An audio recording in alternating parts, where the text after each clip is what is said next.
Today on Investigate TV Plus, America's trucking industry is running on empty, and it may be fueling supply chain shortages. I'm Lee Zurich. And I'm Tisha Powell. We examine the need for more truck drivers to haul critical goods cross-country and why some say a possible solution could pose even bigger problems. Plus, an elderly woman swindled out of her savings. We take an in-depth look at a cryptocurrency con that started with one click and ended with scammers robbing her of thousands. Then, together, it's our time. A woman orchestrates a lifelong love of learning through the use of music. The way I put it is, it's mixing spinach in with the ice cream. In-depth stories that inform and inspire. You're watching Investigate TV Plus.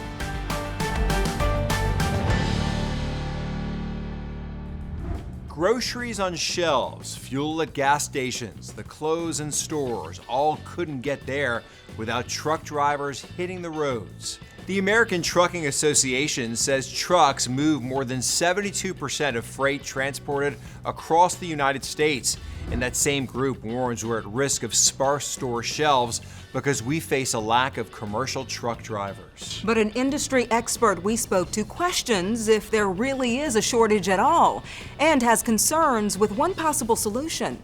Reporter Kristen Crowley digs into the issue and what it means for you. Some of you guys that may go out on the road today. When opportunity knocks, you answer. These students say the trucking industry There's opportunities everywhere at the CDL. is banging down the door. Getting a job is not difficult. This is Zeta Driving School in Kansas City, Missouri.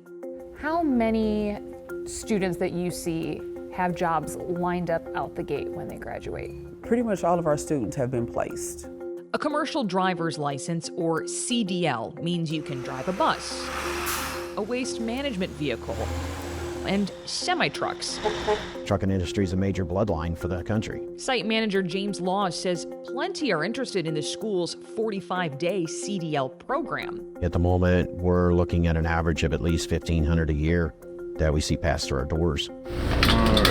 But Laws says the number of truck drivers coming out isn't offsetting the number of truck drivers needed. According to the Ambassador Management Group, which helps major trucking companies across the U.S. with hiring, there are roughly 225,000 job openings for CDL workers nationwide. And truck drivers are a big chunk of those openings. Right now, across America, we're looking at probably around the range of 80,000 truck drivers are needed at the moment. He's talking about the long-haul, over-the-road drivers, people who are driving for days, even weeks at a time, hauling produce, toiletries, basically anything you find on store shelves. And that doesn't interest student Jesse Rogers. I would be doing local. I have a young kid.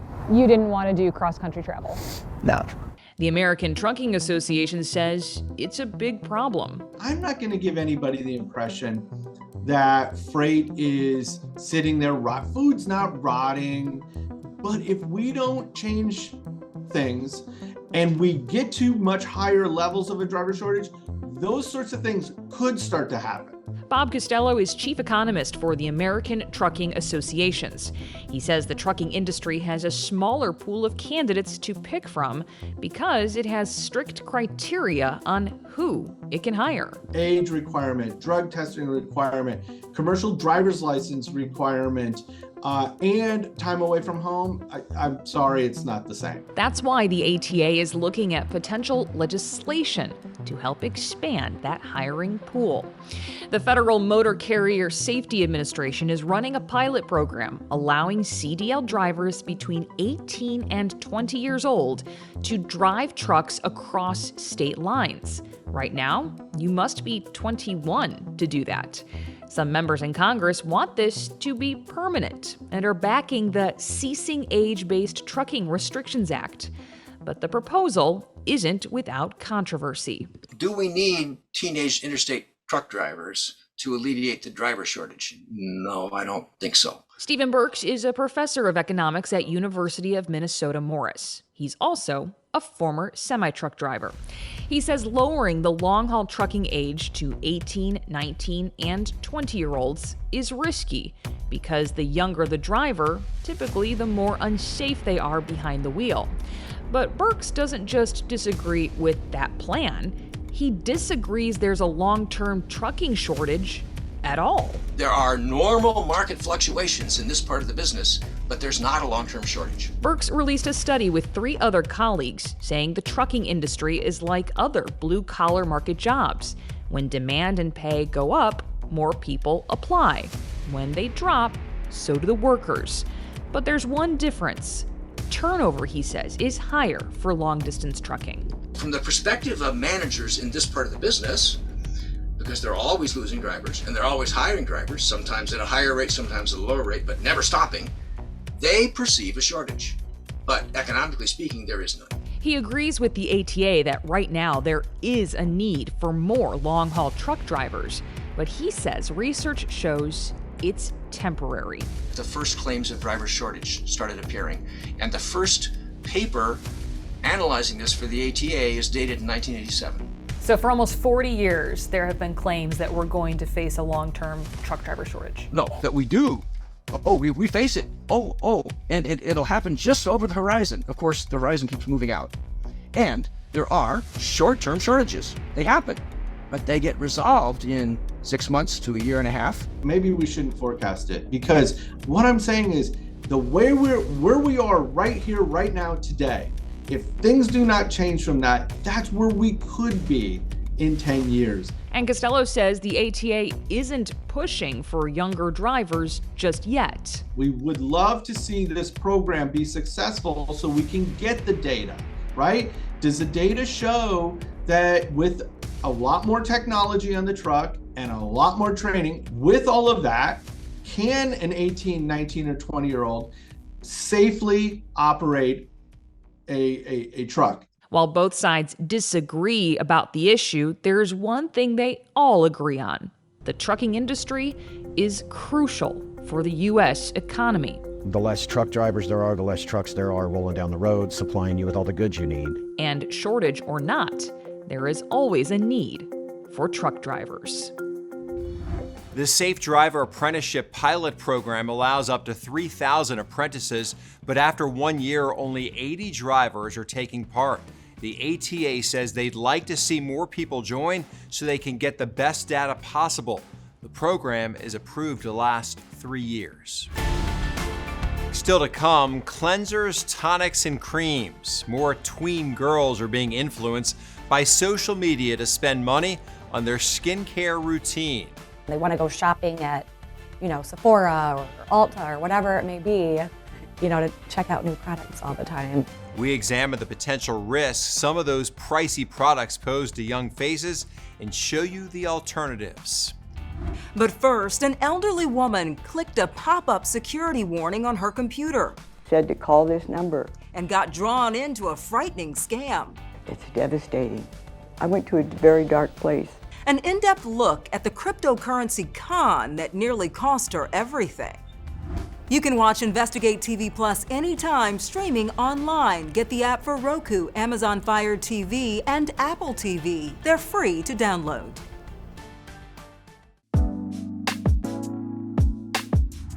$1 billion. The Federal Trade Commission says that's how much money more than 46,000 Americans have reported losing to crypto scams since the start of 2021.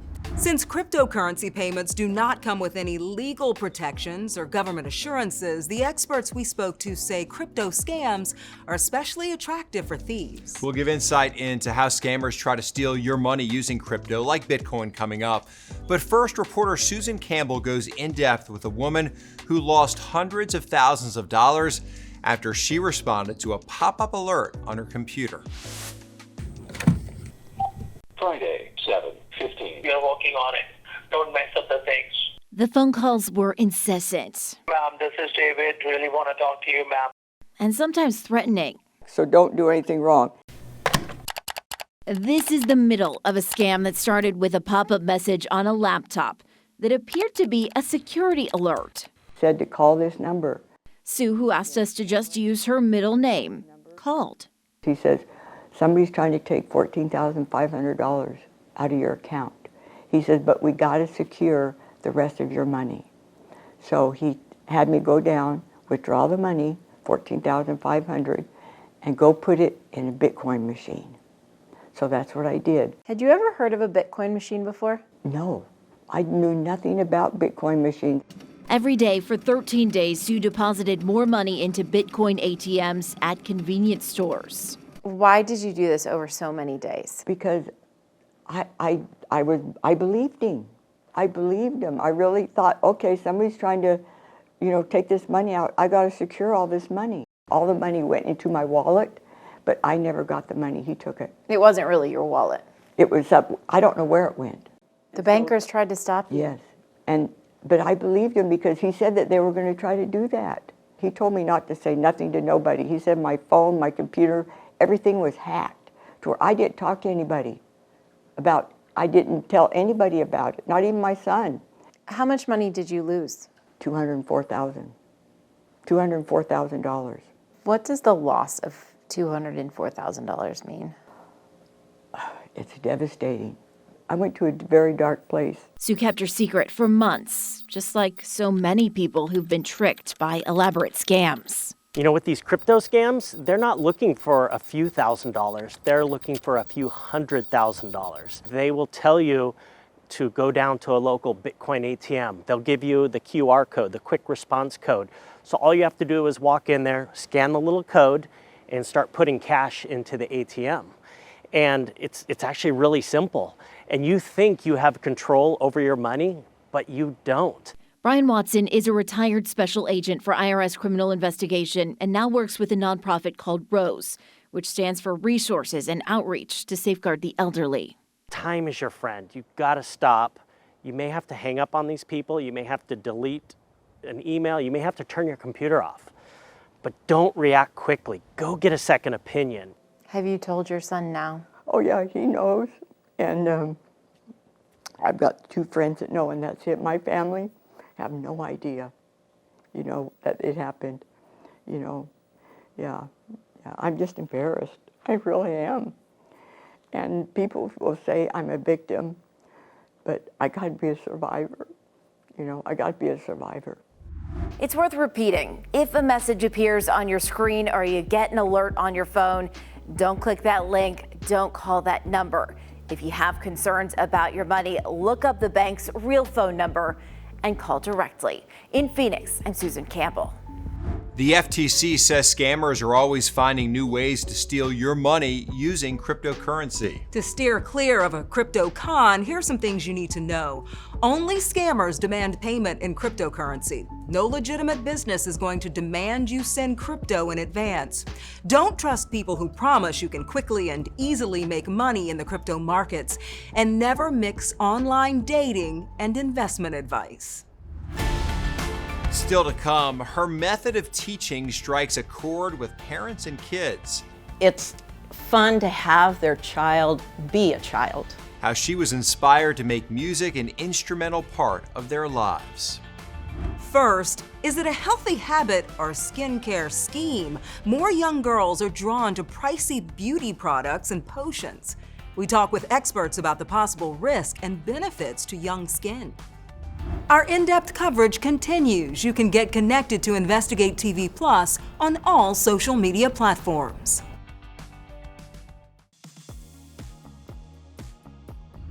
Drunk Elephant, Bubble, and Summer Fridays. If you're the parent of a tween girl, there's a good chance you're familiar with these viral skincare brands. Yeah, data from investment banking company Piper Sandler shows teens spend an average of $324 a year on beauty in 2023, a 23% increase from the year before. Girls as young as 8 are applying pricey moisturizers and serums to their skin, but are these products safe for them to use?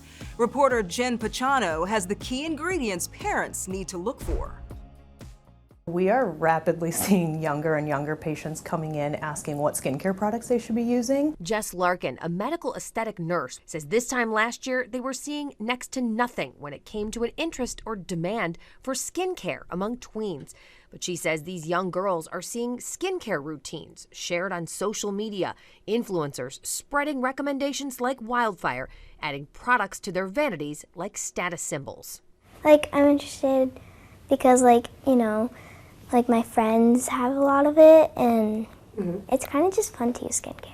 You like feel so cool doing it, and then they want to go shopping at, you know, Sephora or Ulta or whatever it may be, you know, to check out new products all the time. They really do want to be using as many products as they possibly can without even knowing what ingredients are in each one of them. They're going after the brand name. They're not approaching it the way an adult would. Like Drunk Elephant and stuff. It's really expensive. Where did you hear about that?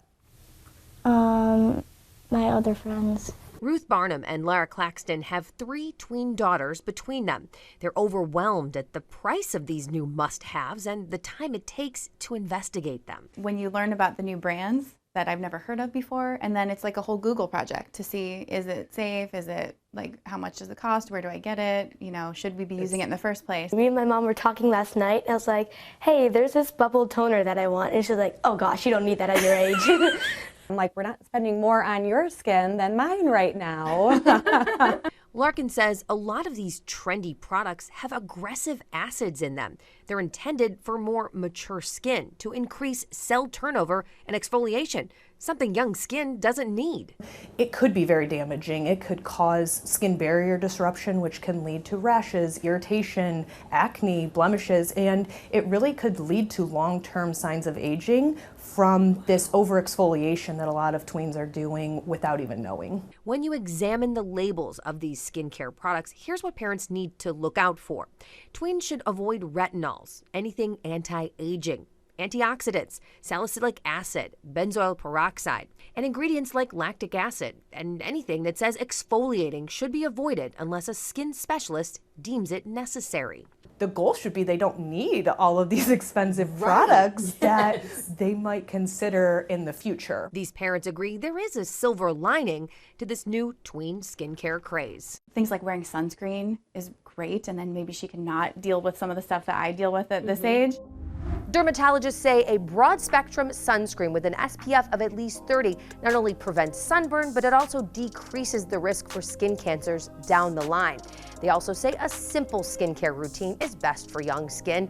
It should start with a gentle facial cleanser, followed by sunscreen every morning. Tweens can add a moisturizer at night if the skin is dry, and drugstore brands are just fine. In Cleveland, I'm Jen Pachano. When I was that age, I used the stuff called Noxzema. Remember that? Yes, I remember Noxzema. Yeah, it didn't cost a lot of money. It burned though.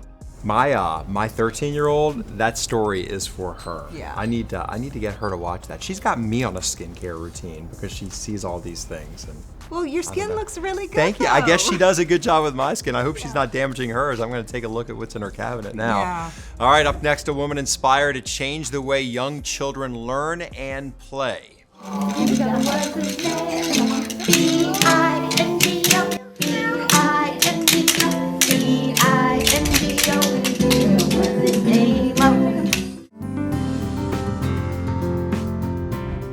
Parents, take note. Neuroscientists have found introducing music to children at a young age improves the growth of their brain function. For 2 decades, a Missouri woman has been doing what she can to make sure the next generation has an ear for education. Reporter Chad Pline shows us how she's getting little ones tuned up for a lifetime of learning. Sing together, it's our time. This is what learning looks like in Ellen Hartman's basement. To bounce to Brooks, it's our time. To bounce to Brooks. Music is incredible, and Ellen is an absolute treasure and a gem. Kick, hello, hello. Good, all right, Owen. She is awesome. I love how she gets the kids involved and is so engaged. Kinder Music combines music, singing, and movement, something everyone in this class, from a few months old to 4 years of age, enjoy. The way I put it is, it's mixing spinach in with the ice cream, because you have the nutrients of the program and the fun of it, you know, and put it all together, and it just sinks into a child better that way. 1, 2, 3, boom! I got it. Ellen's parents were both musicians. She grew up with music and married a musician. So years ago, she combined her passion with her career. I was teaching preschool beforehand, and then I put the music in with it, and it was a win-win situation. What color is this star, Tambourine? Pink, yes. This spring marks 20 years for Kindermusik with Ellen, but its origin dates back to the late 60s in West Germany. And studies show the kids who went through the program had an increased academic score later in life. It started over in West Germany about 45 years ago. It's like total development of the child. You have the physical, you have the musical, you have the cognitive, you have the language, you have all this built in together. Yes. And after the session, the parents and grandparents realized it was fun and educational for them as well. She loves children, she loves music, and she helps teach us how to even better interact with, in this case, my grandchildren. Just get all the benefits from music and the brain stimulation. It's just been a really great program that we've been lucky enough to be a part of. By the look on her face, Ellen is the lucky one. I don't want to know your age. Don't want to know your age. But 20 years doing this, and you're up, and you're bouncing around, and you're having fun. What keeps you going? Just seeing the smiles on their faces. Oh my goodness. Time to wave goodbye, goodbye. Yay! Thanks for coming, and I'll see you next week. And that's it for us on Investigate TV Plus. I'm Tisha Powell. And I'm Lee Zurich. Thanks for watching.